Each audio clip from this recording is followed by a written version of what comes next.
Hey, welcome to Your Two Cents, the podcast, produced by Canadian Content Studios in partnership with credit unions. I'm Jonathan Torrance. DIY. Tempting, romantic notion, right? But sometimes DIY can become DIY. Did I think this was a good idea again? Okay, that's a bit of a stretch. But those HGTV shows would have us believe that we're only one double vanity and some shiplap away from raking it in with a rental. Well, today, Alicia and Sylvia peek behind the brand new curtain of renovation with someone who's about to take it on in a big way. Sarah Nicole Landry, aka the Bird's Papaya.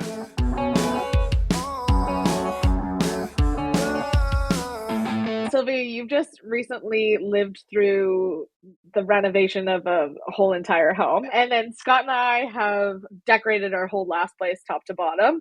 And we're renters. And then we decorated our new place top to bottom. But it didn't really stop us from making our house a home, which has been very nice. And then we brought one of our favorite people in the entire world in to have this conversation with us because she is very familiar with renovations and creating creative spaces and living through this and dreaming up new reno projects. So welcome to one of my favorite people, Sarah.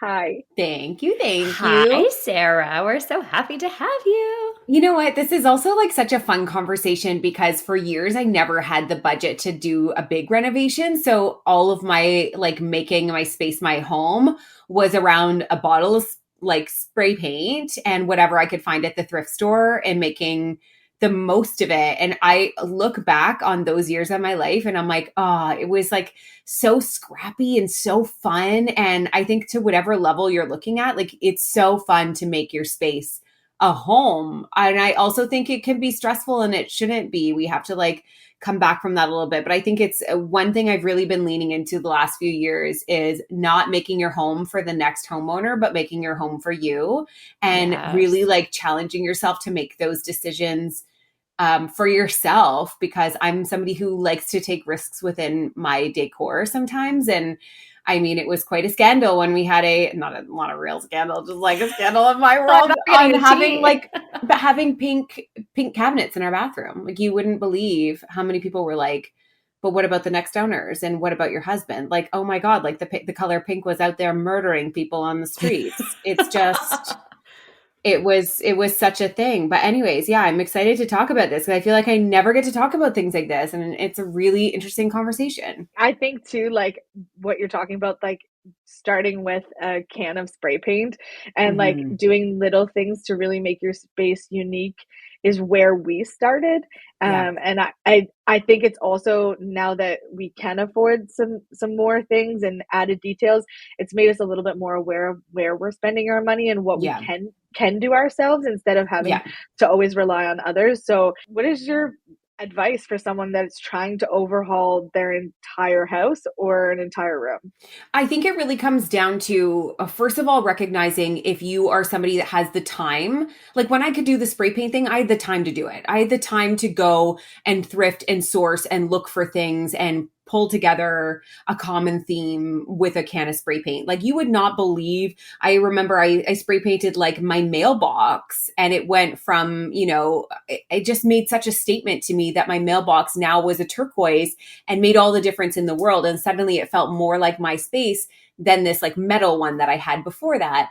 But as time goes on and you maybe do have access to more financial support, that's usually because you're working more or something has changed in your life, right? So I don't have the time and capacity for the sourcing, the spray painting and doing all of that stuff as I did before. But I really think that if I'm going to be honest, like some of the best ideas I've had are just going into a space like Pinterest that you can really, it starts to guess for you what you like. Because my issue is like, I'll go to HomeSense and be like, oh, I love this. Oh, I love that. Or I'll go to a thrift store and be like, this is cool. And I'll just pick up all of these different things and I can't quite cohesively bring them together. But what you can sort of connect with is like, when I go thrifting now, I'll be like, oh, I'm really into milk glass. Let's say I'm looking for milk glass. You have laser vision for milk glass. You will find it. Like you genuinely will find the things that you're looking for. If I'm looking for vases in a shade of pink, suddenly I have laser vision for that. And it just slowly brings your space together a little bit more. And if you look through our home, you will see notes of who we are. And whether it's, a little ounce of Disney. I am a Disney adult, but I like to keep it subtle within our home. My love for the color pink and the fact that we're a family of 6. So everything has to be functional as well. But I just sort of try and make our spaces the most us that we can without sort of just seeing somebody else's style and trying to adopt it as my own. And I think spending time on Pinterest really allowed me to see the repeat patterns and what I liked, so that I could start replicating it, whether it was a lower budget or higher budget, as we sort of prepare to potentially gut our main floor. It's really, really smart. And I think it's such a cool piece of advice because it can translate to anybody, whether you're living in a dorm room or whether you're in an apartment or you're a renter or you're moving into your first home, kind of whatever stage in life you are, you can bring who you are into that space. And, I'm sitting here in my own office and I've been really having a hard time. It's really my individual space. My husband and I both took our offices to really put our flavor. My joke is that I have no hobbies. So what are you supposed to put on the walls? He plays the guitar and the drums and he's got all these instruments. And I'm like, I like pink and my dog. What do I do? But I have found all these really cool expressions of who I am through the things I'm hanging on the wall and the colors that I brought in to the room. And I've been really thrifty with some of them and I've splurged on a couple of other things. But we all deserve to have homes that feel really cozy and that feel like ourselves and feel like the expression of who we are. But depending on where you are in life, we can hang things on the wall and I can wallpaper a wall without any real hesitation because I don't have to take that down at some point. But if you're someone who's, let's say you're living in a dorm room and at the end of the year, you're going to have to move, or if you're renting and you're going to be moving to another space, it's going to change. So one of the things I loved is that Alicia's old space, we actually filmed an episode of Your 2 Cents Digs that people, if you haven't seen it already, go and watch it. But Alicia and Scott, from top to tail of their now former home. I know. I love that space. Me too. And do you want to talk about it a bit? Because it was the perfect encapsulation of who you were, but you did so much cool stuff that you knew you could take with you if you ever wanted to go. Yeah, we had to get creative, but we're familiar with this. We've always rented, so but this was definitely the space we got the most comfortable in a short period of time. And I think that's because we genuinely had enough space to make it our own. I had a greenery wall, which was my favorite in the whole house. And we just, instead of putting it up with the nails, which come with the greenery wall, we put it up with the 3M sticky strips. Those things are a godsend for renters because they go on and off super smooth. We got creative with the art that we had in the house too. I think you local artists and pieces that that you'll be able to find a place for no matter where you're living, I think is super important. And then little things like we didn't have enough room for a coffee table with the couch that we had. So we had an actual piece made to sit on top of the ottoman of the couch so that we could use that and it could double as a coffee table. So we just kind of figured out ways to kind of make it homey without actually ruining the home, which I think is really important when you're a renter specifically. But yeah, it was so nice and it really wasn't that expensive. We didn't spend a ton of money on anything specifically. And now coming into the new space, we've gotten to transition from an old space to a new space. And yeah, we had to purchase a few things because this space is newer in terms of it's more modern than the last space that we were in. But we actually got to I'll reuse every piece of artwork that I had in the last house. In this house, we'll be able to find a place for it. And then we're adding in little things the wallpaper stickers we got from Walmart into our bathroom, just add a splurge of color to the wall without having to actually put up a full, thing of wallpaper, which is against the rental term agreement, but, and it's not going to ruin anything. And I can decide if I want to change it. Cause I think that's the other part that a lot of people forget is it's not always forever. You have a space that you like now, but eventually you might want to change it. So things that can come on and off of the wall super easy is how we do it. Or get creative and paint it. I used a thing of nail polish and matched a painting that didn't match at all into my dining room because I loved the painting so much, but it didn't have the mustard yellow that I needed it to have. So I just added the mustard yellow myself. So there's a few ways to get creative. I do think it's like a renter's world right now too. There is like, just acknowledge the only reason I'm in a house is because me and my ex-husband bought one when I was 19, like when they were $160,000. Like it is a different world now. Most people are renting, but with that comes more options. So in our house right now, we got it, I guess almost 5 years ago, and no, it's 5 years ago now. And my husband bought it before we got married, but we knew we didn't love the house and in the way that it stood. So a lot of the decisions we made had to be temporary. So sort of to Alicia's point, like we had a 5-year and a 10-year plan, but we didn't want to do big stuff within that was going to, last for 20 years when we didn't even know what we wanted to do in the space yet. So we optimized a lot on like wall decals. Like wallpaper, one, is expensive and it's hard to put up. We put up one wall of wallpaper and like nearly got divorced. And then we went to like urban walls, like they have their like decals, and I did my front door in urban walls. We did an entire feature wall in urban walls, and they can last up to 5 years, but they can be removed easily with like a blow dryer. And I was like, this is genius because you get that elevated experience of like, it looks like a complete renovated space, but we just sort of made it our own with like these little touches here and there. And I think that that's like a lot of people are sort of stuck in, I'm not ready for the permanent decisions, or I'm not able to make permanent decisions, but there's so many options out there. The amount of people I've seen renovate their homes with like peel and stick floor tiles now, like, oh my gosh, the options out there are incredible. And 3M strips can take you a long way with a lot of. I've always hated the question, like, where do you see yourself in 10 years? Because I'm like, I don't know. Yeah. And so you're asking people to apply that to things you're spending a lot of money on. Yeah. It's really intimidating. And I think people think that if they've invested in something so heavily, then they they relinquish the right to change their minds. And so finding these different options are so helpful to people who are maybe growing into a new space, or they're growing into themselves and they just don't quite know their taste, or they have gone and splurged at HomeSense and found a thing, but then they went to Pinterest and curated the rest. Like you're allowed to change your mind. And so doing it in a more budget-friendly way allows you to play around and have a bit more fun. And I love a budget hack. So like, I think it's more fun anyway. I also learned a lot from the home organizer that we had come into our space of just like letting go of the guilt of when you've bought something that didn't end up working out, or when you're given something that doesn't end up working out. Is like, it's okay to let go of those things because they're not serving you in your space.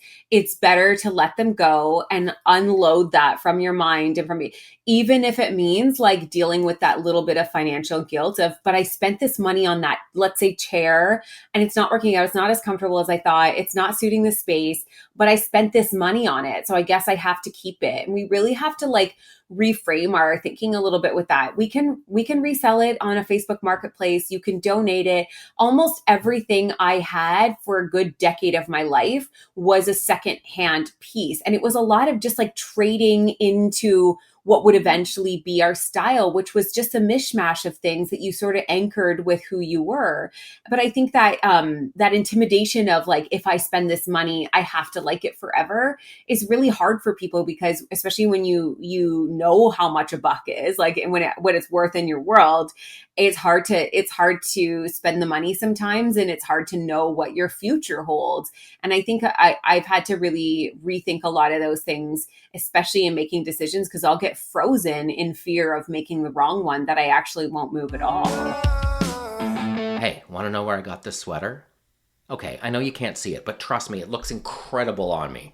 More importantly, it's from one of my favorite local small businesses. And one of the best parts about shopping local is that not only do I look exquisite, but I also know that for every $100 I spend, 68 of it stays local.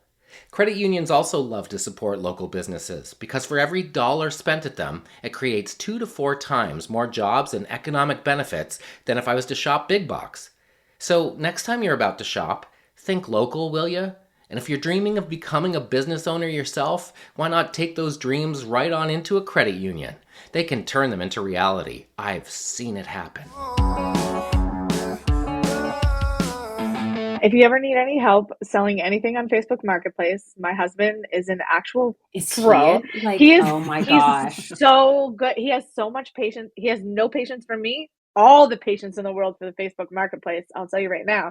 And Oh when yeah. we moved into this new space, that was something that I was like, okay, well, we have pieces that just don't fit in this space. And I didn't want to keep them because I knew how good I felt in our last space with the pieces that did fit, that I was like, it's not like, I think we also forget that, like, I don't know much about, feng shui in the space, but I do know that when the pieces feel right, the house feels right. And Yeah. so Mhm. we did make the decision to like get rid of some of those. And we put everything downstairs, and within 24 hours he had everything sold, and we had Oh more my money in our gosh. pocket Genius. to spend on something new. And Yep. going back to what you said about home organization, we know you had somebody come into your house and help you kind of organize a bit, and as you said, Yeah. help you get rid of things that you've been holding on to. Was that a good investment, do you think? And what was your biggest takeaway from that experience of organizing your stuff? I think because I had in my head that organization means a very tidy home, I just felt like I was never going to succeed and that I would immediately become a failure to it. What I learned was that there were certain pain points in our house that just needed things needed a place to go. We had stuff everywhere, and there was no like spot for it to go. To be honest, my house sold and closed the day before our wedding, and I moved in very rushed. And we sort of just shoved everything away, and we'd been living like that for a really long time with things not having a home.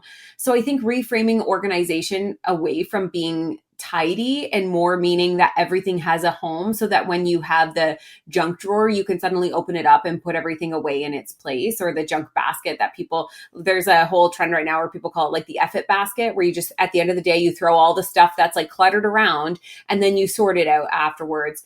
The other thing that I really took away was that there were certain spaces in our home that stressed me out so much that it was almost like a hum in my brain, that I was never actually resting in my bedroom if all I was thinking about was, I know my closet's a disaster, and when am I going to get the time to sort that out and figure that out?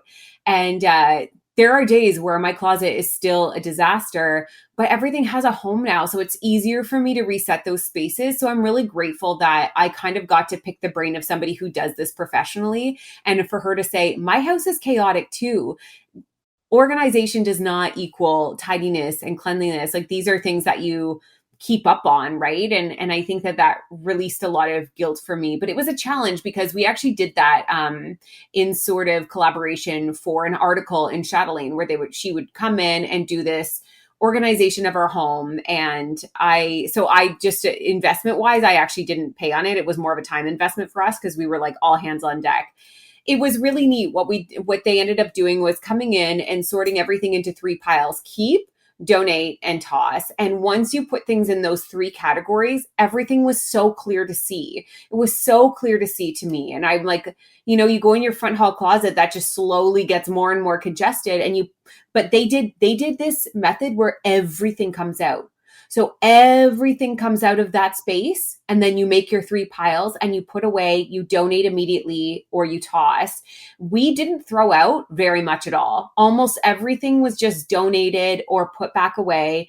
But I was so inspired by I kept almost like topically dealing with like chaos and these messes. But what actually needed to happen was take it all out and then put things back away. And I'm sure, Alicia, with moving, you kind of get grilled through that experience. For us, we just shoved everything into a new space, and 2 homes, like we both were living independently, coming into one space. I had a 3-day honeymoon and back to work. There was no time to do this. And that time ended up being like 3 years. It was almost 4 years before we got the organization. And she's actually coming back into our house, and we're going to do some of Shane's spaces. But yeah, I think I wasn't prepared for the amount of mental rest that it would give me when I went to bed that first night, knowing that my closet was done. Like, there was no longer, just to give you a frame of picture, the entire floor, like you couldn't even walk on it. Like, it was just so cluttered with chaos. And because I'm somebody who likes to present a tidy home, it means that I shove things into everywhere. As I claimed it, my house was a junk drawer, like anywhere that I could shove things. I'm in my office right now. I still have this habit because my office is now that space where everything has to go somewhere. So when people come over to our house, they're not tripping over things. Or, when you work in this field, you get like a lot of PR boxes. Where do they all go? Where does your stuff go? And I'm somebody who shoves it away in places that I can close the door to, not recognizing how much that was actually impacting my mental health and my rest at the end of the day. We call them like get out of your face room. Yeah, I love it. Of course, it's my space that I do it in, right? It's like, exactly. But it's really interesting because before we renovated our house and even before we had really committed to doing that, it was peak pandemic lockdown and the home edit had obviously come out. And I was like, well, I know what I'm doing with my free time. I'm going to go bonkers and do this. And the thing I found at the beginning, which I think has changed a lot since this has become more common, is that it felt really expensive to organize your home if you're going to commit to like all of the baskets and the bins and the things. So for me, I was like, well, I want to get crafty with this. I don't want to go out and spend a ton of money to organize the things that I've already paid for. Like that was a whole financial thing to get over. I actually bought a whole bunch of boxes on Uline that were ugly and brown and Mac Tack. And I Mac Tacked all of my own boxes and I fit them perfectly in my closet. Now, it took a lot of time. And back to your point, at the time I had a lot of it. I was stuck at home, couldn't go anywhere. But I did that. And then it ended up being amazing because when we moved out of our house to renovate, it meant that everything that we had put into storage, we'd already filtered through it all. And when I was coming back home, even when we were designing our kitchen, I actually knew what was going to go on in all those places because I'd already filtered through it. So when we moved back in, first of all, it felt like Christmas. I hadn't seen my stuff in so long, but it was all stuff that I loved and I knew I wanted to have in there. And then there were things that the renovation went on for way too long. So there was stuff that I hadn't used in so long that I knew I could donate it at that point. And I was able to part with even more than I maybe had originally had. But now you can go and find bins and baskets and things really accessibly.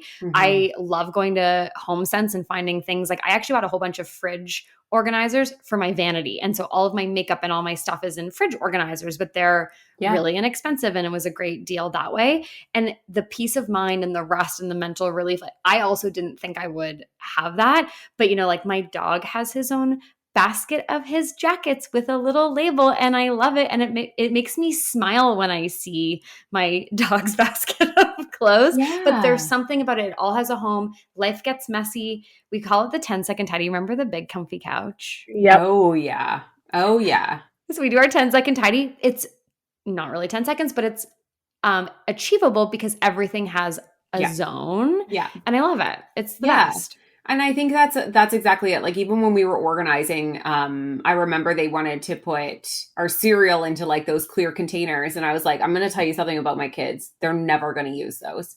So she was like, so why would we organize things into them? Let's go with what works for you. And we'll make sure that we have a shelf for the boxes of cereal that the kids feel makes the cereal taste better. And so I was like, it doesn't have to be like, and I think that's one thing that she really drilled in me as well is like, it doesn't have to be like this aesthetic thing, but like, what are the things that are important to you? Like, do you want like the sealable containers that things can last a little bit longer? Do you want to save money and get things that that are a little bit cheaper? We ended up finding a lot of it. Like Costco had a ton. Costco had a ton of like those really nice ones. And a lot of things were just like on Amazon. Like we didn't do bins in our closet. We did these little dividers. Like they have these clear dividers on Amazon that can go on the top shelf and you sort of like sorted things out. But now that we're going into designing our main floor, a lot of the things that we learned from organizing was that we have pain points in our house because our house wasn't actually originally built by people that had 4 children. It was an older couple who lived here.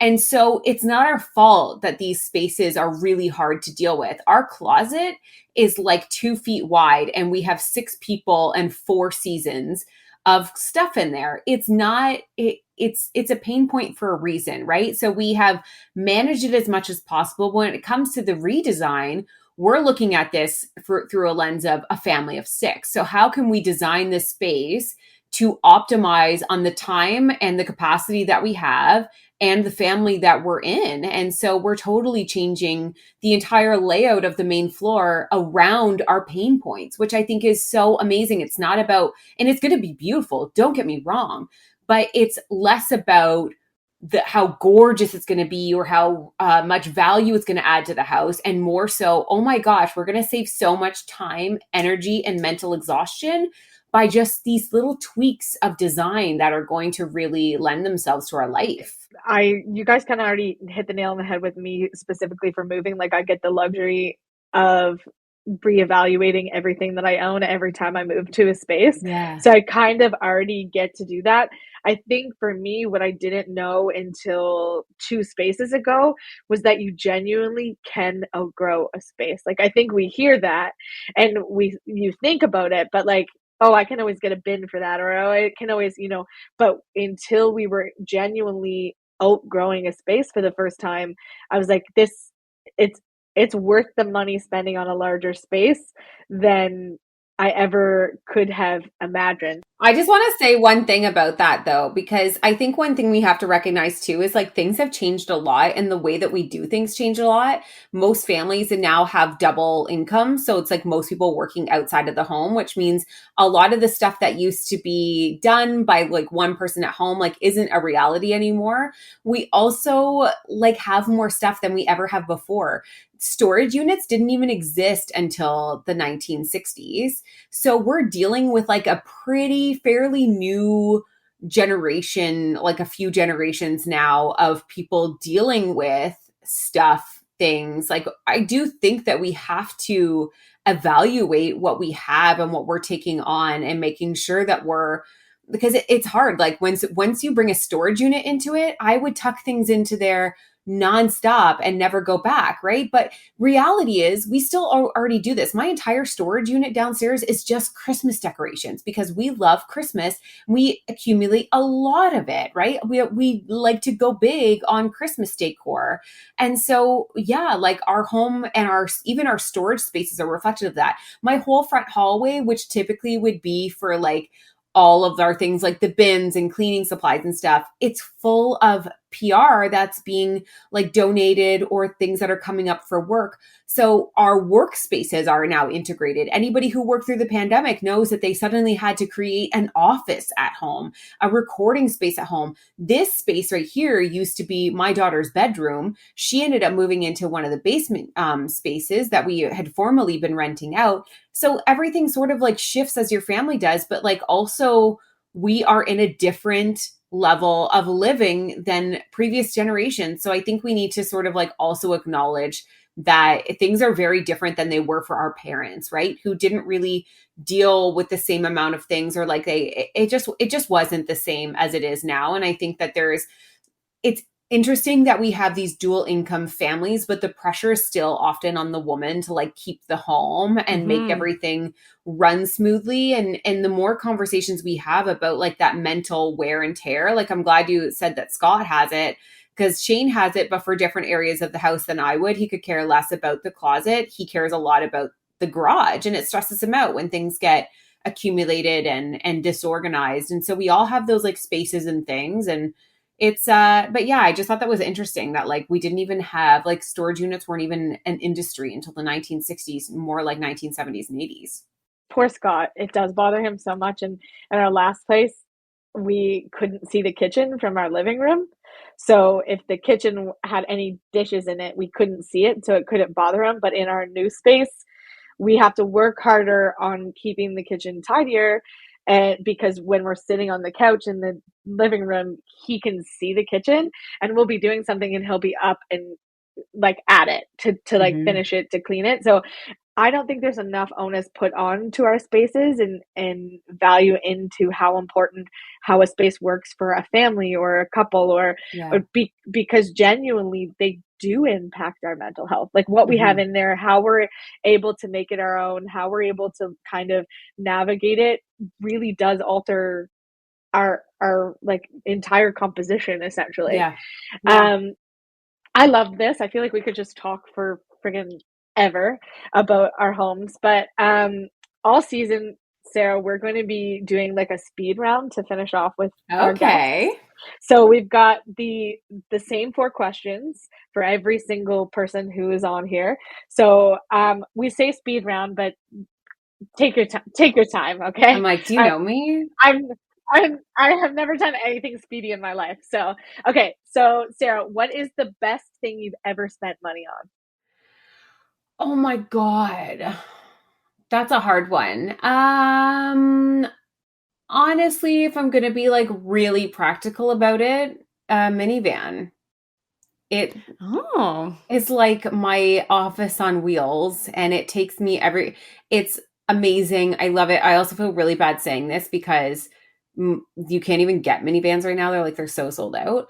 But I really resisted like having a minivan again. And I'm just like, it is so glorious to have that and to have the ability to like load things up and go on a road trip, have all the kids fit in this space. And I also just think like, I don't know, we got a hybrid one, which like made me happy. But yeah, like that was a big one because I've never actually bought a new vehicle. Like it was a really cool experience to go through the process. This is what we need. This is what we want, and spend the money on it. And it got like dinged in the first week. And I think that was good for me because I was like, nobody touch it. Nobody go in there. And now there's like half a sprinkle donut on the floor, probably rotting. So it's fine. We rented a minivan to do an episode of Your Two Cents. Alicia and we went on a road trip to PEI in a minivan, and I'll tell you, it was one of the best days of my summer, getting in that minivan with our crew, and we drove.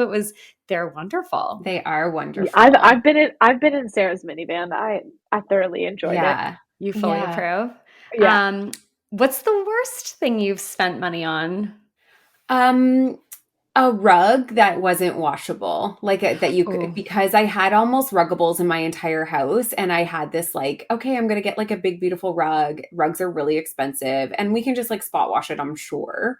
But I didn't realize like the biggest benefit of like something like a ruggable is that they have like a backing on them. So if something happened, let's say like a kid spilled a drink and if you didn't, and you're cleaning it, like it was getting through to the floor. So there's things like that where I'm like, I have almost washable rugs in my entire house now. There's only one left. And even that one, like it has, thank God it has a pattern because there's like so much on it that I can't even get out, like nail polish for some reason. But like I wish I hadn't gone for like this idea of, oh, we're just going to suddenly be people who can have like non-washable rugs. Like, no, I've spent so much money on rugs that didn't make it. And the switching to washable rugs has been one of the best investments in our home for sure. I love that. Have you ever lied about how much money you have? No, but I also think that it would be surprising to people that like I don't actually have like a lot of money myself. My company sure makes money, but me myself, like we try to invest a lot. So I don't know. It's not really a topic brought up. I think most people would just assume I have like millions of dollars in my bank account, and like the reality is not that. So I think people often think we're kidding or being silly when we're just trying to like save money or work on our budget, or we have to like save for this. And everyone's like, why? Like, don't you like have the world? And it's like, we're just trying to be really smart about it because this is a career that doesn't really have a timeline. It's not like I'm not worried about it, but I don't think that people are maybe aware of like how smart I've had to be about the money I've made and how we've invested it to make sure that there's some longevity there. So I don't really get asked about like how much money we have, but I think there's a lot of assumptions there for sure. Like I pull the smallest salary of my entire team because I'm like, let's just keep everything in the company and invest. And I just try and I think it's also makes me smarter with my money when it's not like this endless stream of like how much work I do equals how much money I have in my bank account. I'm trying to be very intentionally smart about it. That's really smart. I'll get there eventually. We've talked about how we've lied when we didn't have money, like not just now that we've all, been able to work hard and change our financial situations, but Alicia and I had talked about how we used to lie when we had nothing. So it's hard. Oh yeah. I just don't want the stigma. Like there's stigma regardless if I don't have it or if I do have it. If you have it, you're gonna think about me. You're gonna think about me differently regardless. And like there's this pressure to be like obnoxious with it or not be Yeah. obnoxious with it. And then when you do things that you deserve, I feel like there's this pressure to hide it because you don't want people to think you have too much of it. But at the same time, I had none of it for a very long time. So Yeah. when I can do Yeah. really cool things with it. So when we answered this 100%. question, I said yes, because I definitely have. I will also say, like, I didn't make $1 for about a decade in doing what I do now, but also I have a lot of guilt. And I know I've talked to Alicia about this, about making money, even at the capacity that I do right now, at like pulling the smallest salary, whatever. There's a discomfort I have in even being able to pay myself. And I recently did a podcast with Nicole Walters, who looked me in the eye and said something that will forever change my life. And she said, I don't feel guilt about making money because I know that money is good with me and I do good with money. And it really changed the way I'm like, there are so many people who are so selfish and they're just like lining their pockets and doing all that. And like, I'm investing my money for sure, but I'm also giving so much away. Money is safe with me and I should be earning it with that mindset of like, I'm a good person and I'm going to do good with this money. And I'm going to, yes, live a life that I love, but I'm also going to make sure that I'm giving back just as much as like I'm receiving in whatever ways, whether it's like, it doesn't have to be money, right? Like you can donate your time, you can donate your abilities, and you can donate your money. There's so many different ways that we can utilize that. But the idea of being a good person and making money and that money is good with you really changed the way I saw earning money and let me kind of like let that breath out a bit of like, don't feel guilty that you have, after a decade of not making a penny, that you make some pennies now. Like money is good with you, money is safe with you, and you're doing good with it. And I just try and keep that attitude as much as possible. I love that. Me too. Okay. I'll be quicker with the next questions. That's okay. Just your best tip you could share with anybody about money. And you know what? I'm going to go back to like releasing yourself from guilt, because I think guilt and shame can sort of pile on each other and it can cause you to just spend more money to pacify the feeling or not spend it all. And I think that the more you just acknowledge, like there have been times that I've like had a bad day and I spent money that I shouldn't have spent. And I've really come away from that being like, it's okay that happened and I'm not going to feel bad about it. And what I'm going to do is I'm going to move forward remembering this feeling and just like sort of really comprehending it a little bit more. I think that there's something about knowing that your money is not infinite that like makes you, when you come, like I came from being a single income family and really having to be scrappy about everything, that when I had money, it's almost like I was like a child in a candy shop and I didn't know how to like rein in the control on it. And then that kind of got like a little bit obsessive too. So I think like really releasing all of the feelings you have around it and start looking at your finances as, I don't know, like there are ways, just because you have it doesn't mean you have to spend it. And just because you spent it doesn't mean you're a bad person. And there's actually, you know what? Scrap all of that. The best thing I've ever heard that somebody has ever said to me is that you'll never agree with how somebody chooses to spend their time or their money. And when you have that mentality going through this world, it will change you because you will watch somebody spend money on something that you do not agree with. And that is okay. And you will spend money that people won't agree with. And that is okay. Or you won't spend money on something that people don't agree with. And that is okay. And I think that when I really like absorb that, it's probably the biggest thing that I've taken away. I read that on a blog called House of Smiths in about 2008 or 2009. I read that. And that's how much it stuck with me. No, I love that. I think too, I just think obviously that's the reason why we're doing this podcast and having these conversations is that people do feel guilty for the littlest things, like whether it's renovating your home, but like obviously after the conversation we've had today, like your home impacts your mental health, your home impacts like your creativity, your productivity, your space, your family, and spending money on something that makes it yours is worth it for a lot of people. a lot of people got the spaces that they're in because they, saved money by not getting the perfect home and deciding to design the one that would work for them. That was the case with our house. We saved a couple $100,000 and we banked it, and we waited until we lived in it and knew it was time to start doing the renovations. It's not because we just suddenly have like extra money to go. Like literally my husband like 2 weeks ago was like, Sarah, we're not going to Disney again this year because we can't. We have to renovate the house. That's the next. Rude Shane. Like, you know what? Rude Shane. We'll see. No, just kidding. But yeah, it changes, right? Absolutely. We were in the exact same spot. We saved and we bought the house that we could have, and we made it happen. But thank you so much. This was such a wonderful conversation. I know that homes are so important to people. Money is so important to people, and being able just to talk openly, I feel like I learned lots of things I didn't even know before, which is fun. Awesome. Well, thank you both so much. Keep having these conversations. I think they're awesome. And thanks for having me. We love you. Thanks for coming. We love you. Thanks, Sarah. Thanks to the Birds Papaya for being our guest today. The desire to DIY is so tempting, and it can ultimately be pretty satisfying. I know this from experience. I also learned from my father-in-law that not knowing how to do something shouldn't prevent you from trying. But it's also important to know your limits. Knocking a wall down, I can do. Putting stuff in a garbage bag to haul it away, that's my jam. But hanging a chandelier and running power to it, probably time to call in the experts. Thanks for listening to Your 2 Cents, the podcast, made possible by credit unions.